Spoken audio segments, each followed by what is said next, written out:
ಮೇ 1ನೇ ತಾರೀಕು ಏನು ಸುಹಾಸ್ ಶೆಟ್ಟಿಯ ಕೊಲೆ ಆಗಿದೆ, ಅದಕ್ಕೆ ಸಂಬಂಧಪಟ್ಟ ಹಾಗೆ ಒಂದಷ್ಟು ವಿಚಾರಗಳನ್ನು ಹಂಚ್ಕೊಳ್ಳಿಕ್ಕೋಸ್ಕರ ಇವತ್ತು ಪತ್ರಿಕಾಗೋಷ್ಠಿಯನ್ನು ಕರೆದಿದ್ದೀವಿ. ನಿನ್ನೆ ಸುಹಾಸ್ ಶೆಟ್ಟಿಯ ತಂದೆ ತಾಯಿ ಪತ್ರಿಕೆಗಳಿಗೆ ಹೇಳಿಕೆಗಳನ್ನು ಕೊಟ್ಟಿದ್ದಾರೆ. ಅಂದ್ರೆ ನಿಜವಾಗಿಯೂ ನೈಜ ಅಪರಾಧಿಗಳನ್ನ ಬಂಧಿಸಿದಾರೋ ಅಥವಾ ಇದನ್ನ ಕೇಸನ್ನ ದಾರಿ ತಪ್ಪಿಸಲಿಕ್ಕೆ ಪ್ರಯತ್ನ ಮಾಡ್ತಾ ಇದ್ದಾರೋ ಆ ರೀತಿಯ ಒಂದು ಅನುಮಾನ ಇದೆ, ಈ ಕೇಸನ್ನ NIA ಒಪ್ಪಿಸಬೇಕು ಅನ್ನುವಂತಹ ಒಂದು ಹೇಳಿಕೆಯನ್ನು ಸುಹಾಸ್ ಶೆಟ್ಟಿಯ ತಂದೆ ತಾಯಿ ಅದನ್ನು ಮಾಡಿ ಹೇಳಿದ್ದಾರೆ. ನಮಗೂ ಒಂದಷ್ಟು ಈ ಕೇಸಿಗೆ ಸಂಬಂಧಪಟ್ಟ ಹಾಗೆ ಒಂದಷ್ಟು ಬಲವಾದ ಅನುಮಾನಗಳಿದೆ. ಸುಹಾಸ್ ಶೆಟ್ಟಿಯ ಕೊಲೆ ಈಗಾಗಲೇ ಡಿಪಾರ್ಟ್ಮೆಂಟ್ ಯಾವ ರೀತಿ ಅದನ್ನ ಹೇಳಿದೆ ಅಂತಂದ್ರೆ, ಇದೊಂದು ಫಾಜಿಲ್ ಕೇಸಿನ ಒಂದು ಪ್ರತೀಕಾರ. ಅವನ ತಮ್ಮ ಈ ಕೇಸ್ನಲ್ಲಿದ್ದಾನೆ ಅನ್ನೋ ಹಂತಕ್ಕೆ ಅದನ್ನ ತಂದು ಆ ಕೇಸನ್ನ ಒಟ್ಟು ನಿಲ್ಲಿಸಿದ್ದಾರೆ. ನಮಗೆ ಬಲವಾದ ಅನುಮಾನ ಇರುವಂತದ್ದು, ಇದರ ಕೇಸಿನ ಹಿಂದೆ ಕೇವಲ ಫಾಜಿಲಿನ ತಮ್ಮ ಮಾತ್ರ ಇಲ್ಲ, ಈ ಕೊಲೆಯ ಹಿಂದೆ ದೊಡ್ಡ ಶಕ್ತಿ ಕೆಲಸ ಮಾಡಿದೆ, ಫಂಡ್ ಮಾಡಿದೆ ಅನ್ನುವಂತಹ ಬಲವಾದ ಅನುಮಾನ ಇದೆ ನಮಗೆ. ಇವತ್ತಿನ ಒಂದು ಟಿವಿ ಚಾನೆಲ್, ಬೇರೆ ಬೇರೆ ಪತ್ರಿಕೆಗಳಲ್ಲೂ ಬಂದಿದೆ, ಈ ಕೇಸಿಗೆ ಸುಮಾರು 50 ಲಕ್ಷಕ್ಕೂ ಹೆಚ್ಚು ಫಂಡ್ ಆಗಿದೆ ಅನ್ನುವಂತ ಒಂದು ಸುದ್ದಿ ಕೂಡ ಬಂದಿದೆ. ನಮಗೆ ಇದರಲ್ಲಿ ನೇರವಾಗಿ ಅನುಮಾನ ಇರುವಂತದ್ದು PFI ಸಂಬಂಧಪಟ್ಟಾಗ. ಹಿಂದೆ ಯಾವ ಮಾಡೆಲ್ಗಳಲ್ಲಿ PFI ಈ ರೀತಿಯ ಟಾರ್ಗೆಟೆಡ್ ಕಿಲ್ಲಿಂಗ್ ಗಳನ್ನ ಮಾಡ್ತಾ ಇತ್ತು, ಸಂದರ್ಭಗಳನ್ನ ಆಯ್ಕೆ ಮಾಡಿಕೊಳ್ತಾ ಇತ್ತು, ಅದು ಈ ಕೇಸ್ನಲ್ಲೂ ಅದು ಗೋಚರಿಸ್ತಾ ಇದೆ. ಹಿಂದೆ ಪ್ರವೀಣ್ ನೆಟ್ಟಾರ್ ಹತ್ಯೆ ಆಗ್ಬೇಕಾದ್ರೆ ಅದಕ್ಕಿಂತ 1 ವಾರದ ಮುಂಚೆ ಒಬ್ಬ ಸಾಮಾನ್ಯ ಮುಸಲ್ಮಾನ, ಮಾಡಿದವರು ಯಾರು ಗೊತ್ತಿಲ್ಲ, ಅವನು ಯಾರು ಅಂತಾನೂ ಗೊತ್ತಿಲ್ಲ, ಆ ಕೇಸ್ ಆಗಿ 1 ವಾರದ ನಂತರದಲ್ಲಿ ಪ್ರವೀಣ್ ನೆಟ್ಟಾರನ್ನ ಹತ್ಯೆ ಮಾಡಿದ್ರು. ಇಲ್ಲೂ ಕೂಡ ಯಾವುದು ಕುಡುಪಲ್ಲಿ ಒಂದು ಘಟನೆ ಆಗಿದೆ, ಅಶ್ರಫ್ ಅನ್ನುವಂಥದ್ದು. ಅದು ಏನೋ ಉದ್ದೇಶಪೂರ್ವಕ, ಅವನು ಯಾರು, ಅದ್ರ ಹಿನ್ನೆಲೆ ಆ ಥರದ್ದೇನಿಲ್ಲ, ಆದ್ರೆ ಒಬ್ಬ ಅಶ್ರಫ್ ಅನ್ನುವಂತ ಹತ್ಯೆ ಆಗಿದೆ. ಅದಾಗಿ 3 ದಿವಸಕ್ಕೆ ಈ ಕೊಲೆ ಆಗಿದೆ. ಅಂದ್ರೆ ಈ PFI ಮಾಡೆಲ್ ಅಂತ ನಾವೇನು ಹೇಳ್ತೀವಿ, ಆ ಮಾಡೆಲ್ ಇಲ್ಲಿ ವರ್ಕ್ ಆಗಿದೆ. ಒಂದು ಘಟನೆಯ ಕೊಲೆ ಘಟನೆಯ ಒಂದು ವಿಡಿಯೋ ರೆಕಾರ್ಡ್ ಆಗಿದೆ. ಅಲ್ಲೂ ಕೂಡ ಯಾರು ಕಡ್ದಾಯ್ತು, ಕೊಲೆ ಆಯ್ತು, ಇನ್ನೇನು ಕಾರ್ ಹತ್ತು ಹೋಗ್ಬೇಕು ಅಂತಂದಾಗ ಅವ್ರಿಗೇನು ಅಲ್ಲಿ ಯಾವುದೇ ಅರ್ಜೆನ್ಸಿ ಏನು ಕಾಣ್ತಿರ್ಲಿಲ್ಲ. ಯಾವುದೋ ಗಡಿಬಿಡಿಯಲ್ಲಿ ಮಾಡಿದ್ದಾರೆ, ಏನೋ ಆತರದಲ್ಲಿ ಮಾಡಿದ್ದಾರೆ, ಆ ಥರದ್ದೇನೋ ಅಲ್ಲಿ ಕಾಣಲಿಲ್ಲ. ಅಂದ್ರೆ ಕೊಚ್ಚಿದರೆ ಅವನು ಸಾಯ್ತಾನೆ ಅನ್ನೋ ಖಾತ್ರಿ ಆದ್ಮೇಲೆ ಆರಾಮವಾಗಿ ಆ ಕಾರನ್ನ ಹತ್ತು ಹೋಗುವಂಥದ್ದು ದೃಶ್ಯ ಅದು ರೆಕಾರ್ಡ್ ಆಗಿದೆ. ಅಷ್ಟು ಅವರಿಗೆ ಕಾನ್ಫಿಡೆನ್ಸ್ ಬರಬೇಕು ಅಂತಂದ್ರೆ ಅಲ್ಲಿ ಯಾರ್ಯಾರು ನೆರೆದಿದ್ರು ಅವರೆಲ್ಲರೂ ಇವರದೇ ಜನ ಆಗಿರ್ಬೇಕು, ಲೋಕಲ್ಲೇ ಆಗಿರ್ಬೇಕು. ನಾವೇನೋ ಪಹಲ್ಗಾಮ್ನಲ್ಲಿ ಮೊನ್ನೆ ಘಟನೆ ಆಯಿತು, ಶೂಟ್ ಮಾಡಿ ಕೊಂದ್ರು, ಆ ಸಂದರ್ಭದಲ್ಲಿ ಅಲ್ಲಿ ಯಾರು ವ್ಯಾಪಾರ ಮಾಡ್ತಾ ಇದ್ರು, ಬೇರೆ ಬೇರೆಯವರು ಇದ್ರು, ಲೋಕಲ್ಸಿನ ಏನು ಇನ್ವಾಲ್ವ್ಮೆಂಟ್ ಇತ್ತು, ಅದೇ ರೀತಿಯ ಒಂದು ದೃಶ್ಯ ಇಲ್ಲೂ ಕೂಡ ಅನುಮಾನ ಬರುತ್ತೆ. ನಾವು ಹಿಂದೆ ಟೆರರಿಸ್ಟ್ಗಳನ್ನ ಅವ್ರ ಘಟನೆ ಆದ್ಮೇಲೆ ಅಲ್ಲಿಯ ಮುಸ್ಲಿಂ ಮಹಿಳೆಯರೇ ಅವರನ್ನ ಎಸ್ಕೇಪ್ ಆಗ್ಲಿಕ್ಕೆ ಈ ತರದಕ್ಕೆ ಸಹಾಯ ಮಾಡ್ತಾರೆ, ಬೇರೆ ಬೇರೆ ಗಲಭೆಗಳ ಸಂದರ್ಭದಲ್ಲಿ ಕಲ್ಲು ಗಿಲ್ಲು ಈ ತರದನ್ನೆಲ್ಲ ಸಂಗ್ರಹ ಮಾಡಿಕೊಡ್ತಾರೆ ಅನ್ನೋದನ್ನ ನೋಡಿದ್ವಿ, ಕೇಳಿದ್ವಿ. ಈ ಘಟನೆಯಲ್ಲೂ ಆ ರೀತಿಯ ಇಬ್ರು ಬುರ್ಕಧಾರಿ ಮಹಿಳೆಯರು ಆ ಘಟನೆ ಆದ ನಂತರ ಅವರು ಬಹಳ ಆರಾಮವಾಗಿ ಎಸ್ಕೇಪ್ ಆಗ್ಲಿಕ್ಕೆ ಒಂದು ಸಹಾಯವನ್ನ ಮಾಡಿದ್ರು. ಅಂದ್ರೆ ಅಲ್ಲಿದ್ದವರೆಲ್ಲ ಬಹುತೇಕ ಈ ಘಟನೆ ನಡೆಯುತ್ತೆ ಅನ್ನೋದು ಗೊತ್ತಿತ್ತು. ಹಾಗಾಗಿ ಅವರು ಬಹಳ ಆರಾಮವಾಗಿ, ಬಹಳ ಕಾನ್ಫಿಡೆನ್ಸ್ ಆಗಿ ಅದನ್ನು ಮಾಡಿ ಆರಾಮವಾಗಿ ಹೋಗಿದ್ದಾರೆ. ಆ ಸಂದರ್ಭದಲ್ಲೂ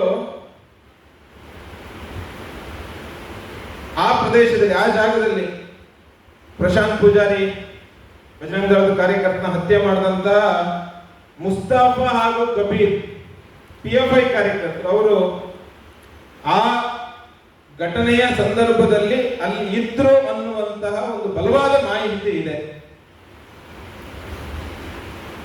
ಇನ್ನೊಂದು, ಸುಖಾನಂದ್ ಶೆಟ್ಟಿಯನ್ನ ಯಾರು ಹತ್ಯೆ ಮಾಡಿದ್ದ ನೌಷದ್, ಅವನು PFI ಕಾರ್ಯಕರ್ತ, ವಾಮಂಜೂರು ಅವನು ಈ ಕೇಸಿಗೆ ಫಂಡಿಂಗ್ ಮಾಡಿದಾನೆ, ಅವನು ಕೂಡ ಈ ಕೇಸ್ನಲ್ಲಿ ಇದ್ದಾನೆ ಅನ್ನುವಂತಹ ಬಲವಾದ ಒಂದು ಮಾಹಿತಿ ಇದೆ.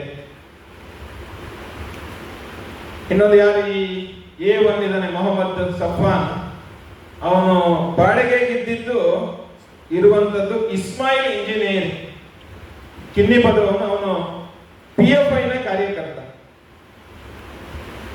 ಅಂದ್ರೆ PFI ನ ಇನ್ವಾಲ್ವ್ಮೆಂಟ್ ಈ ಕೇಸ್ನಲ್ಲಿ ಇದೆ. ಫಾಜಿಲಿನ ಹತ್ಯೆ ಆದ ಆ ಸಂದರ್ಭದಲ್ಲೂ ಕೋಟಿಗಟ್ಟಲೆ ಹಣವನ್ನ ಸಂಗ್ರಹ ಮಾಡಿದರೆ ಅನ್ನುವಂತಹ ಒಂದಷ್ಟು ಸುದ್ದಿಗಳು ಬೇರೆ ಬೇರೆ ರೂಪದಲ್ಲಿ ಹರಿದಾಡಿರೋದನ್ನ ನಾವು ಕೇಳಿದ್ದೀವಿ. ಅಂದ್ರೆ PFI ಇವತ್ತು ನಿಷೇಧಿತ ಸಂಘಟನೆ,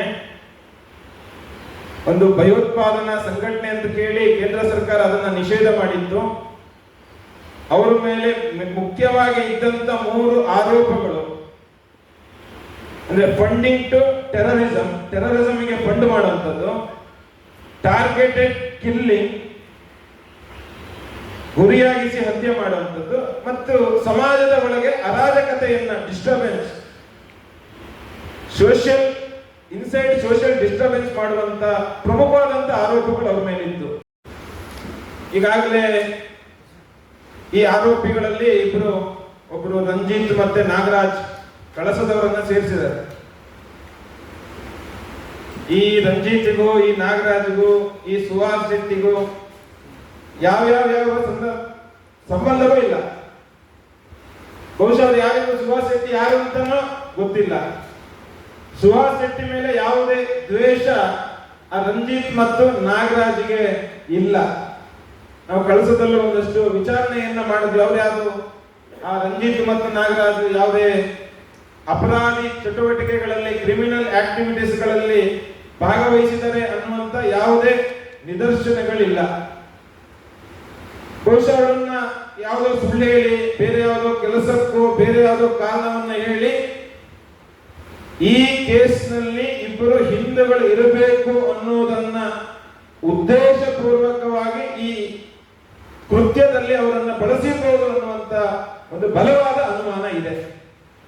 ಅಂದ್ರೆ ಒಂದು ತೋರಿಕೆಗೆ ಇದರಲ್ಲಿ ಹಿಂದೂಗಳು ಇದ್ದಾರೆ ಅಂದ್ರೆ, ಯಾವ PFI ಹಿಂದೆ ಈ ರಾಜ್ಯದಲ್ಲಿ ಬೇರೆ ಬೇರೆ ಭಯೋತ್ಪಾದಕ ಕೃತ್ಯಗಳನ್ನ, ಟಾರ್ಗೆಟೆಡ್ ಕಿಲ್ಲಿಂಗ್ಗಳನ್ನ, CAA ಸಂದರ್ಭದಲ್ಲಿ ಮಂಗಳೂರಿನಲ್ಲಿ ಏನೋ ಒಂದು ಸಾಮಾಜಿಕ ಅರಾಜಕತೆಯನ್ನ ಸೃಷ್ಟಿ ಮಾಡಿದ್ರು, ಆ ರೀತಿಯ ಘಟನೆಯನ್ನ ಬಳಸಿಕೊಂಡು ನಮಗೆ ಇನ್ನೊಂದು ಮಾಹಿತಿ ಇದೆ. ಒಂದು PFI ಬ್ಯಾನ್ ಆದ್ಮೇಲೆ ಒಂದು ಇಂಟೆಲಿಜೆನ್ಸ್ ರಿಪೋರ್ಟ್ ಪ್ರಕಾರ ಅವರು ಇನ್ನು ಈ ರೀತಿಯ ಹತ್ಯೆಗಳನ್ನ ನೇರ ಮುಸಲ್ಮಾನರೇ ಮಾಡೋದಿಲ್ಲ, ಅವರು ಹಿಂದೂಗಳೊಟ್ಟಿಗೆ ಇದನ್ನ ಮಾಡಿಸ್ತಾರೆ, ಅದಕ್ಕೆ ಪೂರ್ತಿ ಫಂಡ್ ಅನ್ನ ಇವರು ಮಾಡ್ತಾರೆ ಅನ್ನುವಂತ ಒಂದು ಮಾಹಿತಿ ಇದ್ದು, ಅದೇ ರೀತಿಯಲ್ಲಿ ಇದನ್ನೇನು NIಗೆ ಹೋಗೋ ರೀತಿಯಲ್ಲಿ, ಇದು ಆ ರೀತಿಯ ಆಂಗಲ್ ಬರಬಾರದು ಅನ್ನೋ ರೀತಿಯಲ್ಲಿ ಬಹಳ ಉದ್ದೇಶಪೂರ್ವಕವಾಗಿ ಅವರಿಗೆ ಗೊತ್ತಿಲ್ಲದೆ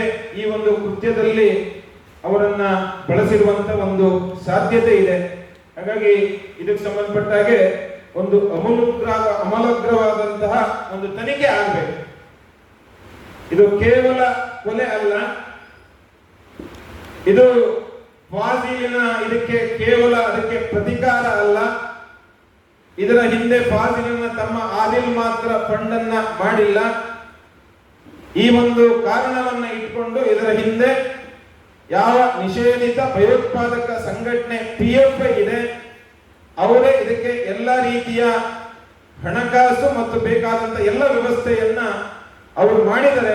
ಹಾಗಾಗಿ ಆ ದೃಷ್ಟಿಯಲ್ಲೂ ಇದು ತನಿಖೆ ಆಗಬೇಕು. ಆ ತನಿಖೆ ಆಗ್ಬೇಕು ಅಂತಂದ್ರೆ, ಇದು ಸರಿಯಾದ ತನಿಖೆ ಆಗ್ಬೇಕು ಅಂತಂದ್ರೆ ಇದನ್ನ ನ್ಯಾಷನಲ್ ಇನ್ವೆಸ್ಟಿಗೇಷನ್ ಏಜೆನ್ಸಿಗೆ ಕೊಡಬೇಕು ಅನ್ನುವಂತಹ ಒಂದು ಆಗ್ರಹವನ್ನ ನಾವು ಈ ಒಂದು ಪತ್ರಿಕಾಗೋಷ್ಠಿಯ ಮುಖಾಂತರ ನಾವು ಮಾಡ್ತಾ ಇದ್ದೀವಿ. ಅದನ್ನ ಪ್ರಯತ್ನವನ್ನ ಮಾಡ್ತಾ ಇದೆ. ಒಂದಷ್ಟು ಶೆಡ್ಯೂಲ್ಡ್ ಲೀಸ್ಟ್ಗಳು NIA ಸಂಬಂಧಪಟ್ಟ ಹಾಗೆ ಒಂದಷ್ಟು ಇದೆ, ಅದಕ್ಕೆ ಸಂಬಂಧಪಟ್ಟ ಹಾಗೆ ಒಂದಷ್ಟು ಪ್ರಯತ್ನಗಳನ್ನ ಮಾಡ್ತಾ ಇದೆ.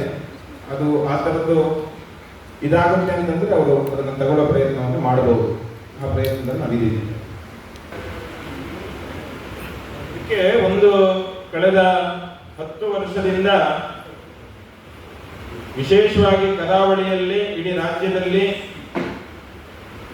ಕೇರಳದ ಮುಖಾಂತರವಾಗಿದೆ PFI ಬಹಳ ವ್ಯವಸ್ಥಿತವಾಗಿ ಈ ರೀತಿಯ ಹಿಂದೂ ನಾಯಕರನ್ನ ಟಾರ್ಗೆಟ್ ಮಾಡುವಂತ, ಕೊಲೆ ಮಾಡುವಂತ, ಹಿಂದೂ ಸಮಾಜವನ್ನ ಬೆದರಿಸುವಂತ ನಿರಂತರವಾದ ಪ್ರಯತ್ನವನ್ನ ಮಾಡ್ತಾ ಇದೆ.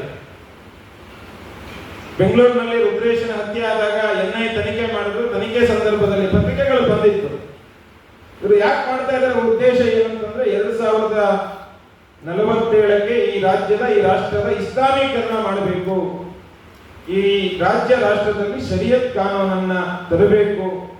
ಅದಕ್ಕೋಸ್ಕರ ಈ ರೀತಿಯ ಒಂದು ಭಯೋತ್ಪಾದನೆಯನ್ನ, ಅರಾಜಕತೆಯನ್ನ, ಹಿಂದೂ ಮುಖಂಡರನ್ನ ಬೆದರಿಸಿ ಹತ್ಯೆ ಮಾಡುವುದರ ಮುಖಾಂತರ ಒಟ್ಟು ಹಿಂದೂ ಸಮಾಜವನ್ನ ಬೆದರಿಸಬೇಕು ಅನ್ನುವಂತ ಏನೋ ಒಂದು ಪ್ರಯತ್ನ ಮಾಡ್ತಾ ಇದ್ದಾರೆ. ಅದರದ್ದೇ ಒಂದು ಮುಂದುವರಿದ ಭಾಗ ಈಗ ನಡೀತಾ ಇದೆ ಅಂತ ನಾನು ಅನ್ಕೊಳ್ತೀನಿ. ಆಗ್ಲೇ ಹೇಳಿದೆ, anti-CAA ಸಂದರ್ಭದಲ್ಲಿ ನಾವೆಲ್ಲರೂ ಪ್ರತ್ಯಕ್ಷವಾಗಿ ಮಂಗಳೂರಿನಲ್ಲಿ ಏನ್ ಘಟನೆ ನಡೀತು, ಎಷ್ಟು ಜನ ಸೇರಿದ್ರು, ಕಲ್ಲುಗಳು ಎಲ್ಲಿಂದ ಬಂತು, ದೊಣ್ಣೆಗಳು ಎಲ್ಲಿಂದ ಬಂತು, ಬಂದರು ಪೊಲೀಸ್ ಸ್ಟೇಷನ್ಗೆ ನುಗ್ಲಿಕ್ಕೆ ಹೋದ್ರು, ಶಸ್ತ್ರಾಸ್ತ್ರವನ್ನ ಕಸಿಲಿಕ್ಕೆ ಹೋದ್ರು. ಈ ರೀತಿ ಘಟನೆ ದೇಶದ ಬೇರೆ ಬೇರೆ ಸಂದರ್ಭಗಳಲ್ಲಿ ನಡೆದಿದೆ. ಅಂದ್ರೆ ಒಳಗಡೆ ಅರಾಜಕತೆಯನ್ನ ಸೃಷ್ಟಿ ಮಾಡುವಂಥದ್ದು, ಹೊರಗಡೆಯಿಂದ ಪಾಕಿಸ್ತಾನ ಆಕ್ರಮಣ ಮಾಡುವಂಥದ್ದು. ಒಳಗೆ ದಂಗೆ, ಹೊರಗಿನಿಂದ ಪಾಕಿಸ್ತಾನದ ಆಕ್ರಮಣ. ಒಳಗಿನ ದಂಗೆಗೆ ಇಲ್ಲಿನ ಮುಸಲ್ಮಾನರನ್ನ ಯಾವ ರೀತಿ ಈ ದೇಶದ ವಿರುದ್ಧ, ಈ ರಾಷ್ಟ್ರದ ವಿರುದ್ಧ ಎತ್ಕೊಟ್ಟಬೇಕು, ಆ ಕೆಲಸವನ್ನ PFI ಕಳೆದ 10 ವರ್ಷದಿಂದ ಮಾಡ್ಕೊಂಡು ಬರ್ತಾ ಇದೆ. ಅದರ ಒಂದು ಮುಂದುವರಿದ ಭಾಗ ಇದು. ನಾನೀಗ ಮೊನ್ನೆ ಒಂದು ನ್ಯೂಸ್ ನೋಡಿದೆ, ಈ ವಾರ್ತಾವಾರ್ತೆಯಲ್ಲೇ ಒಂದು ನ್ಯೂಸ್ ಅನ್ನು ನೋಡಿದೆ. ಲಷ್ಕರ್-ಎ-ತೊಯ್ಬಾ ಮತ್ತು ಜೈಷ್-ಇ-ಮೊಹಮ್ಮದ್ ಯಾವ ಪಹಲ್ಗಾಮ್ನ ಘಟನೆಗೆ ನೇರ ಕಾರಣ ಅಂತ ಗೊತ್ತಾಗಿದೆ. ಇಸ್ಲಾಮಾಬಾದ್ನಿಂದ, ಗುಪ್ತಚರ ಸಂಸ್ಥೆಯಿಂದ ಬಂದಂತ ನ್ಯೂಸ್. ಅವರು ಇಲ್ಲಿರುವಂತ ಲಷ್ಕರ್-ಎ-ತೊಯ್ಬಾ ಮತ್ತು ಈ ದೇಶದಲ್ಲಿರುವಂತ ಲಷ್ಕರ್-ಎ-ತೊಯ್ಬಾ ಮತ್ತು ಜೈಷ್-ಇ-ಮೊಹಮ್ಮದರ ಸದಸ್ಯರು ಯಾರಿದ್ದಾರೆ, ಯಾರು ಸ್ಲೀಪರ್ ಸೆಲ್ಗಳಿದ್ದಾರೆ, ಅವರೆಲ್ಲರೂ ಯುದ್ಧದ ಸಂದರ್ಭದಲ್ಲಿ, ಪಾಕಿಸ್ತಾನ ಭಾರತ ಯುದ್ಧ ಆದ್ರೆ ಅವರಿಗೊಂದಷ್ಟು ಗೈಡ್ಲೈನ್ಸ್ ಅನ್ನು ಕೊಟ್ಟಿದ್ದಾರೆ. ಎಲ್ಲಿ ಹೆದ್ದಾರಿಗಳಿದೆ, ಹೆದ್ದಾರಿಯನ್ನ ಕತ್ತರಿಸಬೇಕು, ಒಳಗಡೆ ದಂಗೆಯನ್ನ ಹುಟ್ಟಾಕಬೇಕು, ಈ ರೀತಿಯ ಒಂದಷ್ಟು ಗೈಡ್ಲೈನ್ಸ್ ಅನ್ನು ಕೊಟ್ಟಿದ್ದಾರೆ. ಹಾಗಾಗಿ ಈ ರೀತಿಯ ಬೆದರಿಕೆಗಳು ಸಮಾಜವನ್ನ, ರಾಷ್ಟ್ರವನ್ನ, ಅರಾಜಕತೆಯನ್ನ ಮೂಡಿಸುವಂತ ಏನು ಕೆಲಸವನ್ನ ಈ ಶಕ್ತಿಗಳು ಮಾಡ್ತಾ ಇದ್ದಾವೆ. ಈಗ ಇದು ಬೆದರಿಕೆಯನ್ನ ಹಾಕುವುದರ ಮುಖಾಂತರ ಇಡೀ ಹಿಂದೂ ಸಂಘಟನೆಗಳಿಗೆ, ಇಡೀ ಹಿಂದೂ ಸಮಾಜಕ್ಕೆ, ಇಡೀ ರಾಜ್ಯ ಮತ್ತು ರಾಷ್ಟ್ರಕ್ಕೆ ಈ ರೀತಿಯ ಶಕ್ತಿಗಳನ್ನ ಮಟ್ಟ ಹಾಕಲಿಕ್ಕೆ ನಾವು ಮತ್ತೊಮ್ಮೆ ಗಟ್ಟಿಯಾದ ಸಂಕಲ್ಪವನ್ನ ತಗೊಳ್ಳುವಂತ ಒಂದು ಅವಶ್ಯಕತೆ ಇದೆ ಅಂತ ನಮಗೀಗಂತ ಅನಿಸುತ್ತೆ. ಕಾನ್ಸ್ಟೇಬಲ್ ರಶೀದ್ ಬಜ್ಪೆ ಸ್ಟೇಷನ್ ಅನ್ನು, ಅವನ ಇನ್ವಾಲ್ವ್ಮೆಂಟ್ ಈ ಒಂದು ಕೊಲೆ ಕೇಸ್ನಲ್ಲಿ ಬಹಳ ಬಲವಾಗಿದೆ. ಸುಹಾಸ್ ಶೆಟ್ಟಿಯ ಸ್ನೇಹಿತರು ಇವಾಗ ಹೇಳ್ತಾ ಇದ್ದಾರೆ, ಅವನು ಅವಾಗವಾಗ ಹೇಳ್ತಾ ಇದ್ದ, ರಶೀದ್ ಎನ್ನುವಂತ ಹೆಡ್ ಕಾನ್ಸ್ಟೇಬಲ್ ಅವಾಗವಾಗ ಫೋನ್ ಮಾಡ್ತಾನೆ, ಬಹಳ ಹಿಂಸೆ ಕೊಡ್ತಾನೆ, ಕಳೆದ 1 ತಿಂಗಳಿಂದ ನಿರಂತರವಾಗಿ ಅದನ್ನ ಮಾಡ್ತಾ ಇದ್ದಾನೆ ಅನ್ನುವಂಥದ್ದನ್ನ ಸುಹಾಸ್ ಶೆಟ್ಟಿ ಅವನ ಸ್ನೇಹಿತರ ಜೊತೆ ಹೇಳ್ಕೊಂಡಿರುವಂತಹ ಒಂದು ಸುದ್ದಿ ಬೇರೆ ಬೇರೆ ಅವನ ಸ್ನೇಹಿತರು ಇವಾಗ ಹೇಳ್ತಾ ಇದ್ದಾರೆ. ತಾಯಿ ಕೂಡ ಅದನ್ನ ಹೇಳಿದೆ. ಅಂದ್ರೆ ಈಗಾಗಲೇ ಈ ಸುದ್ದಿ ಬಂದಿದೆ. ಅಂದ್ರೆ ಅದಕ್ಕೆ 3 ದಿವಸ ಮುಂಚೆ ACPನೋ ಯಾವುದೋ ಅಧಿಕಾರಿ ಇದನ್ನ ಕರೆಸ್ಬಿಟ್ಟು ಅವರ ಹತ್ರ ಇದ್ದಂತ ಏನು ವೆಪನ್ಸ್ಗಳು, ಟೂಲ್ಸ್ಗಳೇನಿತ್ತು ಅದನ್ನೆಲ್ಲವನ್ನ ತೆಗಿಲಿಕ್ಕೆ ಆಗ್ರಹ ಮಾಡಿದ್ರು. ಇಲ್ಲಿದ್ರೆ ನಿಮ್ಮ ಮೇಲೆ ಕೇಸ್ ಹಾಕ್ತೀವಿ, ಇದ್ ಮಾಡ್ತೀವಿ ಅಂತ ಹೇಳಿ ಹೆದರಿಸಿದ್ರು. ಆದ್ರೆ ಆ ಟೂಲ್ ತೆಗ್ಸಿರುವಂತ ಸುದ್ದಿ ಈ ಆರೋಪಿಗಳಿಗೆ ಗೊತ್ತಾಯಿತು. ಆ ಕುಡುಪಿನ ಅಶ್ರಫ್ ಅನ್ನುವಂತ ಕೊಲೆ ಅದು 27ಕ್ಕಾಯ್ತು, ಇದು 1ನೇ ತಾರೀಕಿಗೆ ಆಯಿತು. ಅದೇ ಸಂದರ್ಭದಲ್ಲಿ ಅವನ ಶಸ್ತ್ರಾಸ್ತ್ರಗಳನ್ನ ತೆಗೆಸಿದರೆ ಅದೇ ಆದ ನಂತರದ 3 ದಿವಸಕ್ಕೆ ಇದಾಗಿದೆ. ಅಂದ್ರೆ ಒಂದು ಬಲವಾದ ಮಾಹಿತಿ ಆ ಆರೋಪಿಗಳಿಗೆ ಸಿಕ್ಕಿದೆ. ಅದು ಬಹುಶಃ ಈ ರಶೀದ್ ಹೆಡ್ ಕಾನ್ಸ್ಟೇಬಲ್ ಮುಖಾಂತರವೇ ಅದಾಗಿರ್ಬೇಕು. ಹಾಗಾಗಿ ಈ ರಶೀದನನ್ನ ತನಿಖೆಗೆ ಒಳಪಡಿಸಿದ್ರೆ ಬಹುಶಃ ಇದರ ಹಿಂದೆ ಯಾರ್ಯಾರಿದ್ದಾರೆ ಅನ್ನುವಂತಹ ಪೂರ್ಣ ಒಂದು ಮಾಹಿತಿ ದೊರಕಬಹುದು ಅಂತ ಅನಿಸುತ್ತೆ. ಹಾಗಾಗಿ ಈ ಕೇಸ್ನಲ್ಲಿ ಆ ರಶೀದ್ ಅನ್ನುವಂತ ಹೆಡ್ ಕಾನ್ಸ್ಟೇಬಲ್ ಅನ್ನು ತನಿಖೆಗೆ ಒಳಪಡಿಸಬೇಕು ಅಂತ ಹೇಳಿ ನಾವು ಈ ಒಂದು ಪತ್ರಿಕಾಗೋಷ್ಠಿಯ ಮುಖಾಂತರ ಪೊಲೀಸ್ ಇಲಾಖೆಗೆ ಆಗ್ರಹ ಪಡಿಸಲಿಕ್ಕೆ ನಾವು ಇಚ್ಛೆ ಪಡ್ತೀವಿ. ಈ ಕೇಸ್ನಲ್ಲಿ ನಮಗೆ ಬಲವಾದ ಅನುಮಾನ ಇರುವಂತದ್ದು ಈ ರೀತಿಯ ನಿಷೇಧಿತ ಭಯೋತ್ಪಾದಕ ಸಂಘಟನೆ ಅಂತ ಏನು PFI ಬ್ಯಾನ್ ಆಗಿದೆ, ಅದರ ಕಾರ್ಯಕರ್ತರು ಆ ಶಕ್ತಿ ಈ ಒಂದು ಕೊಲೆಯಲ್ಲಿ ಭಾಗಿಯಾಗಿದೆ. ಆ ಕಾರಣಕ್ಕೋಸ್ಕರ ಇದನ್ನ ಒಂದು NIಗೆ ಒಪ್ಪಿಸಬೇಕು ಅನ್ನುವಂತಹ ಒಂದು ಆಗ್ರಹವನ್ನ ನಾವು ಈ ಸಂದರ್ಭದಲ್ಲಿ ವಿಶ್ವ ಹಿಂದೂ ಪರಿಷತ್ತು, ಹಿಂದೂ ಜಾಗರಣ ವೇದಿಕೆ, ಬಜರಂಗ ದಳದ ವತಿಯಿಂದ ನಾವಿವತ್ತು ಮಾಡ್ಲಿಕ್ಕೆ ಕೂತಿದ್ದೀವಿ. ಇನ್ನೊಂದು ಸ್ಟೇಟ್ಮೆಂಟ್ ಇದೆ. NIಗೆ ಏನು ಇಲ್ಲಿನ ಸಂಸದರು NI ಕೊಡಬೇಕು ಅಂತ ಏನು ಪತ್ರ ಬರೆದಿದ್ದಾರೆ, ಬೇರೆ ಬೇರೆ ರಾಜಕೀಯ ಮುಖಂಡರು ಇದನ್ನ NI ಕೊಡಬೇಕು ಅಂತ ಏನು ಹೇಳಿದ್ದಾರೆ.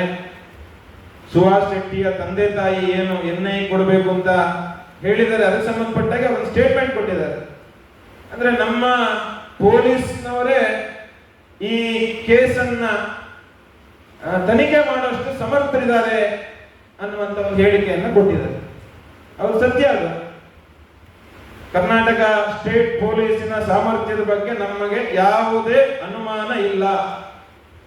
ಸಮರ್ಥರಿದ್ದಾರೆ, ಅವರು ತನಿಖೆಯನ್ನ ಮಾಡಬಹುದು. ಆದ್ರೆ ಯಾರು ಸರ್ಕಾರವನ್ನ ನಡೆಸ್ತಾ ಇದ್ದಾರೆ, ಯಾರು ಗೃಹ ಸಚಿವರಿದ್ದಾರೆ, ಇವರ ನಿಷ್ಠೆಯ ಬಗ್ಗೆ, ಇವರ ಶ್ರದ್ಧೆಯ ಬಗ್ಗೆ, ಇದನ್ನ ಇವರು ನಿಷ್ಪಕ್ಷಪಾತವಾಗಿ ತನಿಖೆಯನ್ನ ಇವರು ಮಾಡ್ಲಿಕ್ಕೆ ಬಿಡ್ತಾರೆ ಅನ್ನುವಂತ ನಂಬಿಕೆ ಇವರ ಮೇಲೆ ಇಲ್ಲ ನನಗೆ.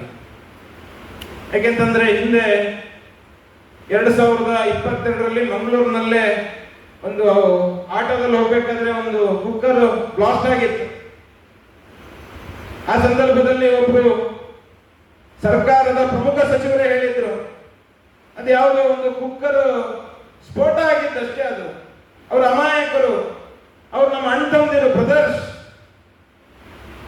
ಅಂದ್ರೆ ಆ ಬಾಂಬ್, ಕುಕ್ಕರ್ ಬಾಂಬ್ ಬ್ಲಾಸ್ಟ್ ಅದನ್ನು ಮಾಡಿದಂಥವರು ಇಸ್ಲಾಮಿಕ್ ಸ್ಟೇಟ್ ನ ಭಯೋತ್ಪಾದಕ ಸಂಘಟನೆ ಅವರು. 23ರಲ್ಲಿ ಅದರದ್ದು ಚಾರ್ಜ್ ಶೀಟ್ ಆಗಿದೆ. ಅವರಿಬ್ರು ಭಯೋತ್ಪಾದಕರವರು. ಆ ರೀತಿಯ ಘಟನೆಯನ್ನ, ಈ ರೀತಿಯ ಹೇಳಿಕೆಯನ್ನ ಕೊಟ್ಬಿಟ್ಟು ಹಳ್ಳ ಇಡಿಸುವಂತ ಪ್ರಯತ್ನವನ್ನ, ಏನು ಮಾಡುವಂತ ಪ್ರಯತ್ನವನ್ನ ಈ ಸರ್ಕಾರದ ಮಂತ್ರಿಗಳು ಮಾಡಿದ್ದಾರೆ. ನಾವು ರಾಮೇಶ್ವರ ಕೆಫೆಯ ಸ್ಫೋಟದ ಸಂದರ್ಭದಲ್ಲೂ ಒಬ್ಬರು ಪ್ರಮುಖ ಸಚಿವರು ಬೆಂಗಳೂರಿನಲ್ಲಿ ಹೇಳಿದ್ರು, ಇದೇನು ಬಿಸ್ನೆಸ್ ರೈವಲ್ರಿಗೆ ಯಾರೋ ಮಾಡಿದ್ದಿರಬಹುದು ಅಂತೇಳಿ. ಆದ್ರೆ ಮತ್ತೆ ಅದನ್ನ ಅರೆಸ್ಟ್ ಮಾಡಿದ್ದು, ತನಿಖೆ ಮಾಡಿದ್ದು, ಬಂಧಿಸಿದ್ದು ಯಾರನ್ನ? ಅದು ಅದರ ಹಿಂದೆ ಇದ್ದಿದ್ದು ICCನ ಟೆರರಿಸ್ಟ್ಗಳು, ಅವರ ಬೆಂಬಲದಿಂದ ಆದಂತಹ ಒಂದು ಕೃತ್ಯ ಅದು. ಅಂದ್ರೆ ನೇರವಾಗಿ ಈ ರಾಜ್ಯದಲ್ಲಿ ಈ ರೀತಿಯ ಭಯೋತ್ಪಾದಕ ಕೃತ್ಯಗಳು ಇವೆಲ್ಲವೂ ಆಗ್ತಾ ಇರಬೇಕಾದ್ರೆ ಅದನ್ನ ಸರಿಯಾದ ದಿಕ್ಕಿನಲ್ಲಿ ಈ ರಾಜ್ಯದ ರಾಷ್ಟ್ರದ ಒಂದು ಆಂತರಿಕ ಸುರಕ್ಷತೆಗೆ ಸಂಬಂಧಪಟ್ಟಂತ ವಿಷಯ, ಈ ವಿಷಯವನ್ನ ಯಾವ ಗಂಭೀರತೆಯನ್ನು ತಗೊಳ್ಬೇಕಾಗಿತ್ತು ಆ ಗಂಭೀರತೆ ಸರ್ಕಾರಕ್ಕೆ, ಗೃಹ ಸಚಿವರಿಗೆ, ಮುಖ್ಯಮಂತ್ರಿಗಳಿಗೆ, ಉಪಮುಖ್ಯಮಂತ್ರಿಗಳಿಗೆ ಆ ಗಂಭೀರತೆ ಇಲ್ಲದಿರುವ ಕಾರಣಕ್ಕೋಸ್ಕರ ನಾವು ಇವತ್ತು ಈ ಕೇಸನ್ನ, ಇದರ ಹಿಂದೆ ಭಯೋತ್ಪಾದಕ ಶಕ್ತಿಗಳು ಕೆಲಸ ಮಾಡಿದವೆ, ಫಂಡ್ ಮಾಡಿದವೆ. ಹಾಗಾಗಿ ಇದನ್ನ ಎನ್ಐಗೆ ತನಿಖೆ ಕೊಡಬೇಕು ಅಂತ ಹೇಳಿ ಈ ಒಂದು ಪತ್ರಿಕಾಗೋಷ್ಠಿಯ ಮುಖಾಂತರ ವಿಶ್ವ ಹಿಂದೂ ಪರಿಷತ್, ಬಜರಂಗ ದಳ ಮತ್ತು ಹಿಂದೂ ಜಾಗರಣ ವೇದಿಕೆಯ ಪರವಾಗಿ ಇದನ್ನ ಎನ್ಐಗೆ ತನಿಖೆಗೆ ವಹಿಸಬೇಕು ಅನ್ನುವಂತಹ ಒಂದು ಬೇಡಿಕೆಯನ್ನು ಇಟ್ಟು ಈ ಒಂದು